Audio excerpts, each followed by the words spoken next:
let's re-enter the finished snake room. Ignore what's on the whiteboard there. And there we have it. Snake room complete. So now I've left these temperature gauges all around so I can get a good reading as to what this room is capable of.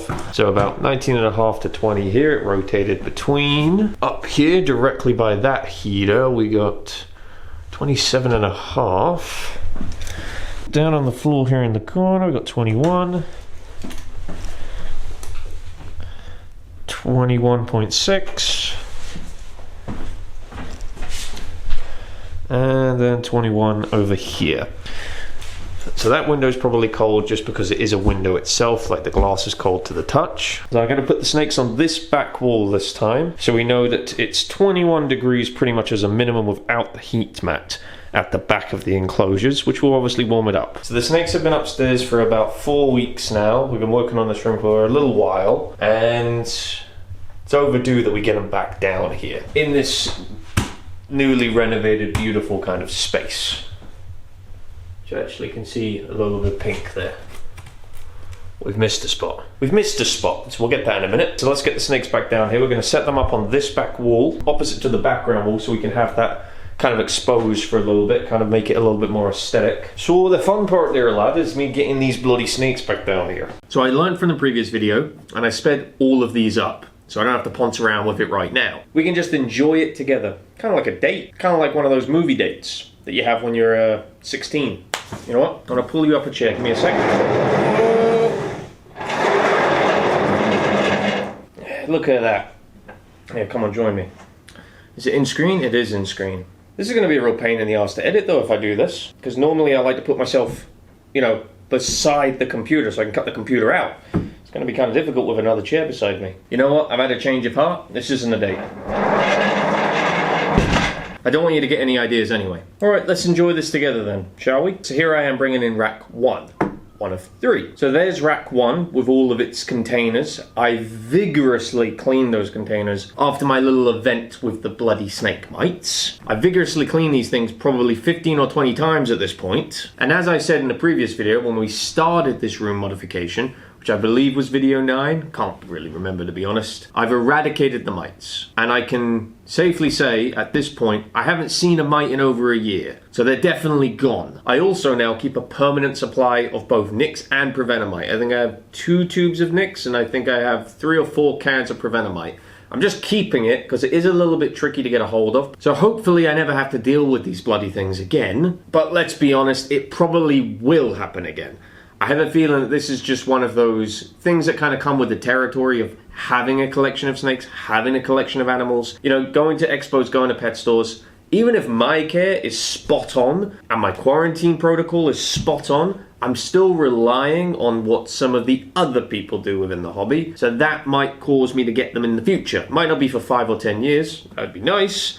But I imagine we will in the future be seeing the buggers again. But I'm ready for them this time. I know what to expect. So bringing on snake mites, you pesky little fuckers. I'm not scared of you anymore. To be fair, you were a bit of a pain in the arse, so please don't come back anytime soon. But remember, if you do return, there will be no mercy. Now back to setting up the snake room, otherwise we'll never get through this bloody thing. See that bedding right there? That snake bedding. I've been purchasing that exact same bag, well, not the exact same bag, that product from Amazon once per month for the last 2 years. And I've been paying like $200, and I thought that was just, you know, fair, just normal. Recently I had a friend tell me that I can buy a no-name brand, well not a no-name brand, but not a reptile brand, for $35 for literally the same thing. I've been wasting $165 on bedding for my snakes because the bag has a picture of a lizard on it. Funny how those things work. You slap a lizard or a snake on it, say it's for reptiles, and the price skyrockets like 4 or 5 times, at least in this case anyway. $200 versus $35, it's a no-brainer. I cannot be buying this stupid bedding anymore. I want to support the reptile hobby and the companies within it, but that's a bit too dramatic of a price jump for me to get on board now that I know there's an alternative. I've already done 2 years for you guys, Zoomed. I've already bought about 24 bags of this bedding for $200, so you can do the math there as to how much money I've spent. To be fair, it is my fault because I'm typically quite lazy when it comes to comparing prices. So I just went on Amazon, typed in snake bedding, and the one that I recognized was the one that I bought. I didn't really put any thought into looking around or finding one cheaper. To be completely honest with you, it never even really occurred to me. But Jeffrey has had way too much of my money at this point. He doesn't need any more. He's already gone to space. You can start funding yourself a bit more, Jeff. I'm busy here. But learn from my mistakes. Don't purchase something just because it's convenient and easy. Maybe do a little bit of looking around, because 200 versus 35, that's a pretty big price difference. I mean, that's the second rant that I've gone on so far. I have to keep to the topic, otherwise this video is going to be like 30 minutes long and no one's going to watch it. So, stick to the topic. I'm going to push play. Let's hope that I can stick to the topic. And here we go. So now I'm working on rack 2. Filling it up with some expensive bedding for the last time, because this is the last bag of bedding I'm buying. Hopefully the snakes appreciate the cost of what they're about to shit in. I've said this before, Matt, you should be wearing leggings, because we could really rack up these views, man. So when it comes to the snake bedding and the maintenance of the snake bedding, I feed the snakes typically once a week. So I spot clean typically once or twice a week, depending, because I have one snake called Malagasy that she eats one day, and then she decides to pretty much leave me a surprise every day until the next meal. But apart from her, they're all pretty typical. Feed them once, they poop once or twice. So I spot clean when I see their poop once a week, or if they spill over their water bowl, things like that. But every 4 weeks, I completely change the bedding. So I completely throw it out, put new bedding in. So I might be changing the bedding a little too often, but whatever. And also when I change the bedding every 4 weeks, I completely clean the racks and I completely clean the tubs within the rack. Now a bit of backstory. My upbringing was in a house with a mother who required us to hover. We weren't allowed to walk on the floor and leave footsteps.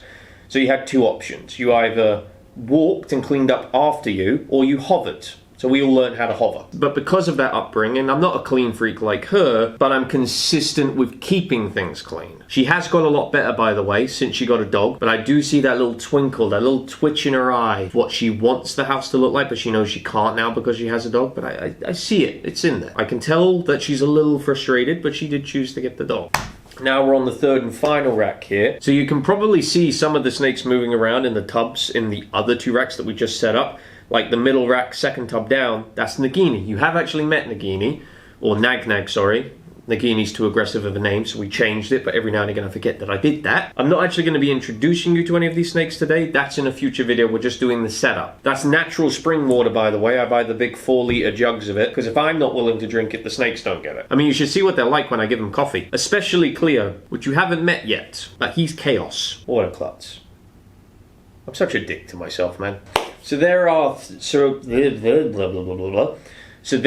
our 3 snake racks perfectly set up in the room. All the snakes are in there as well. One thing that's irritating me is the fact that the container on the left is missing the little blue lock mechanism. I might have to go into Walmart and accidentally drop one into my pocket. I wouldn't know how that would happen, but... So at this point I've had the snake set up for about 2 weeks, and I've checked and monitored everything to make sure that I'm giving the snakes the optimal heat, humidity care that they need. So that's why you can see that I actually have thermostats at the front of some of these tubs, and I have thermostats at the back of some of these tubs to try and get a bit of a range as to what the highs and lows are. Because as we saw, the heat receptacle is providing 27 Celsius around the top of the rack, which is obviously too warm when you start adding the heat tape. So I've had to do some adjustments. I've put a damper in that run to reduce the heat at the top. Now the initial plan when we built this room was to have a sink, which I've now decided completely to go against that idea. The water lines are still in the wall. I've just put like a little cover plate over it, just because I may end up using it in the future. I'm not entirely sure yet. I've decided to relocate the sink to another area to give the snake room a little bit more space for enclosure builds. So it gives us a little bit more wall space with the sink not being in there, because the sink that I want to get is about 48 inches long, 24 inches deep, so I can actually get the tub submerged in the sink. Like, that's going to take up so much real estate within the room, because the room is only 6 foot by 9 foot currently. So, you know, I ran the plumbing and I may end up using it, but to be fair, I probably won't. And the damper I installed on the heat register has brought the room down to about 24 degrees at the top of the racks now. And I've been able to, with the heat tape, make sure that the enclosures are at the right temperature as well. So even though the floor is sitting at about 22 degrees and it's about 24 degrees at the top of the rack, each tub has the right temperature because of the heat tape at the back. And for humidity, I mainly use humid hides anyway, so I don't really have to worry overly about that. Another thing that I didn't show you when I was building the room, but I'm showing you now, is I insulated the walls of the snake room itself. So I have that insulated wall, the background wall, which is, you know, it's insulation. So that's insulated on its own. But I've also insulated the back wall where it connects to the stairs, and the front wall is also insulated. Before I started mudding the inside of the wall, I took the drywall off and just insulated it. I didn't film it because I thought that that's literally one of the most boring things you could see me do. Take drywall down, put some insulation in, put drywall back. I thought that's literally the most boring thing. I'm not going to bother filming that. So I've insulated that room because obviously I live in Canada. So if we ever have a power cut or anything like that, realistically the location that I'm at within Canada, it's very slim that that's going to happen. But I have little space heaters, and I could run an electrical cord to each of the tubs, run them off of my truck or a generator, because we have a generator just in the shop there. So if there is a power cut, I can maintain the heat within that room pretty easily, especially with that insulated kind of wall. It's just going to help if anything happens. I always like to be over prepared and not need it than the other way around. Now that's enough about me snakes. Let's talk about me lizards, kind of. So in case you're wondering what are in these two boxes here, it's actually roaches. This is the lizard food. Now for whatever reason you can't own dubia roaches in Canada, and you can't own a bunch of other roach species, even though it's literally snowing out there right now. You may not be able to see that, but it's literally snowing out there, so I don't know how any of these roaches, if they were to escape, how they would even be able to settle here. But for whatever reason, they're pretty much all illegal, apart from the ones that I have in here, which are discord or discoid or discard, no idea how you say it, but whatever. I purchased them from Ant Colony Canada, something like that, can't remember. But they're just munching on some carrots in the back there. So these frilled lizards go through a fair amount of food. They don't just eat these roaches, I also have to do superworms and other things. I have the two colonies here.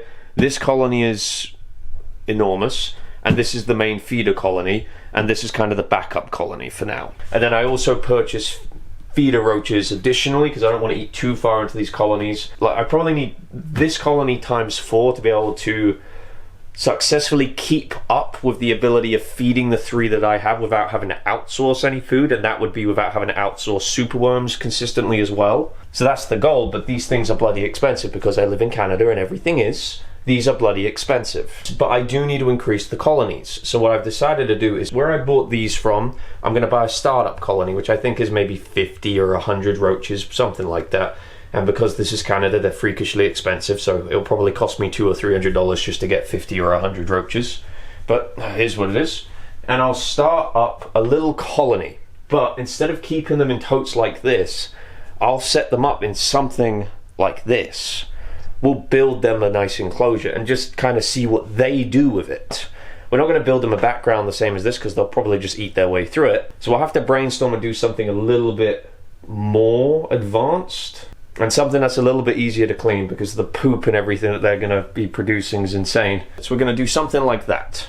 So now we have a finished snake room with 3 snake racks. We have roaches also. But to be completely honest with you, I don't like the snake racks. So even though we built one together, it was kind of like a bonding experience between the two of us, or however many of you there are. I don't like them. They're more of a useful tool, but I don't want them to be the final destination of my snakes. I'll always have these racks, and I do plan on building more. Like, each rack could have another layer of 4. I could build 3 mini racks, 4 each, attach them to the top, so then I could have the 3 racks going straight up to the ceiling, and then that would give me 33 tubs within the rack system itself, and I could even screw them all together and have it as one unit. And I could move it out of the snake room eventually into another room, which we could deal with breeding, quarantine, whatever the case may be. We haven't really got that far yet. So the next phase, phase 2, is upgrading all of these snakes into something better, into an enclosure. Not one that we can buy, one that we can build.